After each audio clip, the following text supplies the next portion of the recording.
Hello viewers, இந்த video நம்ம என்ன பார்க்க போகிறோம்னா, தற்கொலை கூட்டங்கள் வந்து எனக்கு ஓட்டு கிடைக்கல, எலெக்ஷன் லிஸ்ட்டில் என் பேர் இல்லை, எனக்கு ஓட்டு கிடைக்கல அப்படின்னு சொல்லி சோசியல் மீடியாவில் வீடியோ போட்டு அழுதுட்டு இருக்காங்க.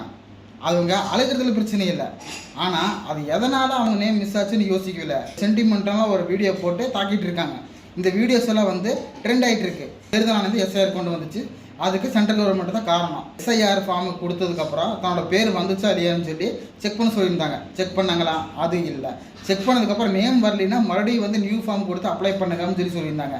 இது எல்லாமே பண்ணாமல் இந்த தற்கொலை கூட்டங்கள் வந்து விட்டு போட்டு இப்போ என் பேர் ஓட்டர் லிஸ்ட்டில் என் பேர் இல்லை, அது இல்லை, இது இல்லை அப்படின்னு சொல்லி என் பேர் ஓட்டர் லிஸ்ட் இல்லை அப்படின்னு சொல்லி குமுறிட்டு இருக்காங்க. இது முதலையே உன் பேர் இருக்கா இல்லையான்னு சொல்லி செக் பண்ணியிருந்தா இந்த பிரச்சனை வந்திருக்குமா? உடனே இதுக்கெல்லாம் காரணம் வந்து டிஎம்கே தான் சொல்லிட்டு இருக்குங்க. இந்த தற்கொலை கூட்டங்களா நீங்களா திறந்த மாட்டீங்களா? இன்னொரு பக்கம் தற்கொலை தலைவன் வந்து எனக்கு ஓட்டு போட சொல்லுங்க, விஜயகாந்துக்கு ஓட்டு போடுன்னு சொல்லி சின்ன 5 வயசு 4 வயசு 6 வயசு குழந்தைகளை ஏவி விட்டுருக்கு. அப்படி இந்த மாதிரி அரசியல் தலைவரை வந்து நான் வாழ்க்கையில பார்த்ததே இல்லை. இது என்னோட ஓட்டர் ஐடி, வாக்காளர் பெயர் விக்கி, நான் தான் விக்கி. இந்த போட்டோல இருக்கிறது நான் தான். ஏதாச்சும் வித்தியாசம் இருக்கா? இல்ல. ஆனா நாளைக்கு என்னால ஓட்டு போட முடியாது. ஏன் ஓட்டு போட முடியாது? ஏன்னா பூத் லிஸ்ட்ல என் பேர் வரல. ஏன் வரல? எனக்கு சத்தியமா தெரியல. இல்ல, எனக்கு சுத்தமா புரியல. நான் இந்த ஊர் தான் ப்ரூஃப் பண்றதுக்கு என்கிட்ட ரேஷன் கார்டு இருக்கு, நான் இந்தியா சிட்டிசன் தான் ப்ரூஃப் பண்ண என்கிட்ட ஆதார் கார்டு இருக்கு, அடையாள அட்டை இருக்கு, பேன் கார்டு இருக்கு, டிரைவிங் லைசன்ஸ் இருக்கு, ஓட்டு போட தகுதியான வயசு 18, என்னோட வயசு 26, எல்லா தகுதியும் எனக்கு இருக்கு. ஆனா நாளைக்கு எனக்கு ஓட்டு போட முடியாது. அது என்ன பூத் லிஸ்ட்ல பேர் இருக்குன்னு சொல்றீங்க? எனக்கு குடிச்சிட்டு ரொம்ப ஆசை ஓட் போடலாம் போனேன். ஓட் போட போகும்போது உங்க நேம் லிஸ்ட்ல இல்லன்னு சொல்லிட்டாங்க. திரும்ப எஸ்ஐஆர் ஃபார்ம் ஃபில் பண்ணி கொடுத்தேன். ஃபில் பண்ணி கொடுத்து அவங்க வந்து எல்லாமே செக் பண்ணிட்டே இருக்கணும்னு சொல்றாங்க. உங்க நேம் லிஸ்ட்ல வந்து செக் பண்ணணும்ன்றாங்க.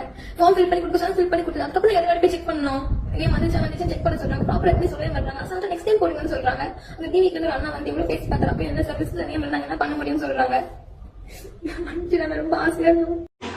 விஜய்க்கு சப்போர்ட் பண்றேன் அப்படின்ற ஒரே காரணத்துக்காக தூக்கிட்டாங்க ஓட்டர் ஐடி. நம்ம ஐடியே தூக்கிட்டாங்க. எப்படி சொல்லுவாங்க, அந்த நாட்டாம் படத்துல ஊரை விட்டு ஒதுக்கி வைப்பாங்க, அந்த மாதிரியே எங்க வீட்டை மட்டும் ஒதுக்கி வச்சுட்டாங்க. அவ்வளவு ஆசையா போன ஓட்டு போடலான்னு